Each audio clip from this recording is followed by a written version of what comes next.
जय श्री महाकाल। आदेश। जैसे कि कई बार मैंने सुना हुआ है कि कई साधकों ने बोला हुआ है कि हमारे द्वारा जाप करने पर भी हमें जाप का फल नहीं मिलता है, हमें जाप का कोई लाभ नहीं मिल रहा है। तो क्यों नहीं मिल रहा है? यानी आपका ओरा उस जाप ऊर्जा को समाहित नहीं कर पा रहा है, या जो भी कारण रहा हो, या आपका प्रारब्ध आपकी उस जाप ऊर्जा को खा रहा है, या आपके पूर्व जन्म के किए हुए कर्म के जो एक तरीके से हर जगह कुछ गड्ढे गड्ढे हो जाते हैं, तो वो जाप ऊर्जा उन गड्ढों को भरती है। तो वो गड्ढे भर नहीं पा रहे हैं, इसलिए लाभ नहीं प्रकट हो रहा है, या कई कारण हो सकते हैं, या आपके जाप करने का तरीका गलत है, कुछ ना कुछ समस्या हो सकती है।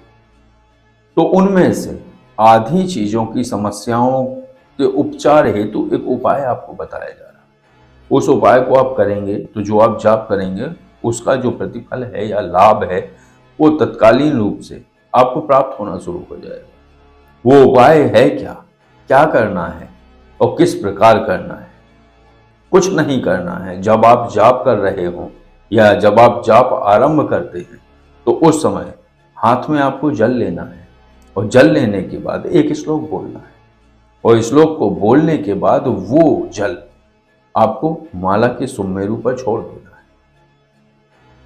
कई चीजें आपको पता है कि कई बार क्या होता है कि जो कुछ जानकार होते हैं और कुटिल जानकार होते हैं, तो वो क्या करते हैं, आपकी माला को लिया और लेने के बाद ऐसे माला को लिया, उसके सुमेरु कुछ मंत्र बोले और फूंक दिए। उन्होंने माला के सुमेरु पर कोई ऊर्जा बिठा दी। आपके जाप करने पर वो ऊर्जा उस जाप ऊर्जा को खा जाती। तो कुछ ना कुछ समस्या हो सकती है इसमें। तो वो ऊर्जा जो शक्ति उसने बिठाई है किसी ने, भाई कई ऐसे होते हैं, क्योंकि एक बार मेरे साथ हुआ था कि उन्होंने उस पर जो है एक ऊर्जा बिठा दी, कोई थे, और ऊर्जा बिठाती तो कुछ फ्रिक्वेंसी वगैरह के आधार पर मैंने उसका उपचार कर लिया था, और फिर वो माला टूट गई थी, उसके मन के स्वतः ही फट गए थे। तो इसमें ये पता चल जाता है कि माला में कोई झोल है, माला की सुमेरु पर किसी ने कोई ऊर्जा बिठा दी है। आप कितना ही जाप करते रहो तो वो ऊर्जा समस्त जाप को ले जाती है, और वो साधक बस केवल जाप ही करता है। तो इसके विषय में चर्चा करते हैं, लेकिन एक छोटी सी चर्चा है। 15 मार्च से माँ वक्रिका की साधना का एक पेड ग्रुप शुरू हो रहा है।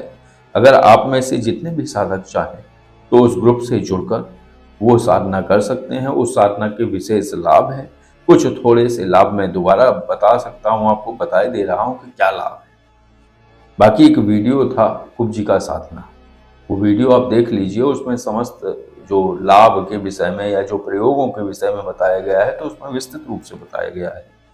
तो इसमें क्या है कि जो पूर्व जन्म की आपकी शक्तियां हैं, जो सुसुप्त हुई पड़ी हैं, और उनसे आपका कोई जुड़ाव नहीं हो पा रहा है और वो प्रकट नहीं हो पा रही, तो वो शक्तियां स्वतः ही इतनी ऊर्जावान हो जाती हैं और जागृत हो जाती हैं कि वो आपके इस जीवन में दोबारा से जुड़ सकती हैं और जुड़ भी जाती हैं। दूसरा है, कुछ अलग मंत्र हैं जिससे आप तंत्र काट कर सकते हैं और नकारात्मक ऊर्जाओं को हटा सकते हैं। ये सभी प्रयोग हैं, ऐसे 2-3 मंत्र हैं, और माता कुब्जिका के जो प्रयोग हैं ये, और उनकी कृपा प्राप्ति के लिए जो प्रक्रियाएं हैं, वो सब कुछ। और ये साधना ज़्यादा लंबी नहीं जाएगी। इसमें 5 दिन यानी 15 तारीख से शुरू होगा ये ग्रुप, और 17 तारीख से साधना शुरू हो जाएगी। तो 5 दिन ये साधना होगी। 22 तारीख से ये साधना नहीं होगी। 5 दिन पात्रता बढ़ाई जाएगी उन साधकों की कि वो वक्रिका साधना के लिए जाप और साधना करने के पात्र बन जाए, और उनमें पात्रता प्रकट हो जाए। तो पात्रता की जो साधना होगी वो 4-5 दिन होगी। इसके बाद 22 तारीख से नवरात्रियां आरंभ होने वाली हैं, तो 22 तारीख से वो साधना शुरू हो जाएगी, और 9 दिन में वो साधना होगी, और 10वें दिन हवन होगा, और फिर उसको उनके जो है प्रयोग सिखाए जाएंगे कि किस प्रकार से साधक उन मंत्रों का प्रयोग करे। क्योंकि उनकी 3 प्रक्रियाएं हैं, 3 साधनाएं हैं। एक है पूर्व जन्म की शक्तियों को प्रकट करने की और प्राप्त करने की साधना, दूसरी है तंत्र काट की साधना कि तंत्र काट वो कैसे कर सकता है, तीसरी साधना है भक्ति। माता कुब्जिका की कृपा कैसे प्राप्त करें, मां वक्रिका की कृपा साधक को कैसे प्राप्त हो, इसके विषय में। तो जो साधक जुड़ना चाहे वो 15 तारीख तक जुड़ सकते हैं उस पेड ग्रुप से, और 1 महीने का ही ये ग्रुप रहेगा। 1 महीने का नहीं बल्कि बस नवरात्रियों के बाद तक, उसके बाद 1 आध हफ्ते तक वो प्रयोगों की प्रक्रिया सिखाई जाएगी। बस हो गई साधना, इस तरीके से करनी है। तो वो पेड ग्रुप में सिखाई जाएगी वो साधना, और जो भी साधक जुड़ना चाहे वो जुड़ सकते हैं। तो चर्चा करते हैं कि जो ऊर्जा बैठी हुई है सुमेरु पर, या उसके ऊपर कोई श्राप घटित हो रहा है, या साधक के पूर्वजन्म के कर्म जो उसकी जाप ऊर्जा को खा रहे हैं, और इन सब चीजों का निराकरण कैसे करे साधक। तो उसके लिए आपको एक विशेष श्लोक को बोलना है, और बोलने के बाद 11 बार बोलना है, हाथ में जल लेना, वो सुमेरु पर छोड़ देना। तो माला जो ऊर्जा बनाएगी वो बड़ी प्रचंड ऊर्जा हो, और उसके लाभ 1 महीने के अंदर अंदर प्रकट होना शुरू हो जाएंगे जो वो जाप कर रहा है। क्योंकि कई साधक ऐसे हैं कि 6-6 महीने जाप कर रहे हैं, लेकिन कोई लाभ समझ नहीं आ रहा है, लाभ प्रकट नहीं हो रहा है। तो वो श्लोक क्या बोलना है वो सुन लीजिए। ओम त्वम माले सर्वदेवानाम, ओम त्वम माले सर्वदेवानाम सर्व सिद्धि प्रदामता। ध्यान से सुनिएगा।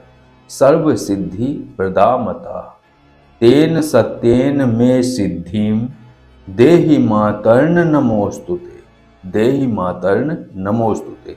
अब इसको एक लाइन में सुन लीजिए।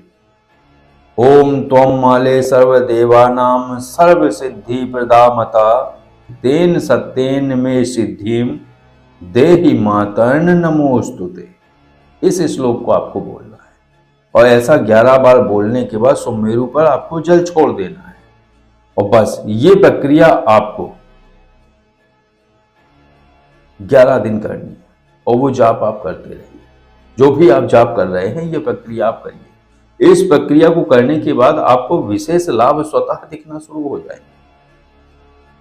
क्योंकि अगर कोई ऊर्जा बैठी हुई है, या किसी ने आपके साथ कोई बंधन कर रखा है, या आपकी ऊर्जा को कोई शोषित करने के लिए कोई ऊर्जा छोड़ रखी है, वो समस्त ऊर्जाएं फिर आप एक ऐसे घेरे में प्रवेश कर जाएंगे, वो स्वतः ही उस घेरे से बाहर आएंगे वो सभी ऊर्जाएं, और फिर आपकी जाप का किया हुआ पूरा प्रतिफल आपको प्राप्त होगा। तो बस आज की चर्चा इतनी ही थी। अगर ये वीडियो, ये जानकारी आपको अच्छी लगी हो तो वीडियो को लाइक करिए, और अब इस चर्चा को विराम देते हैं। आदेश। जय श्री महाकाल।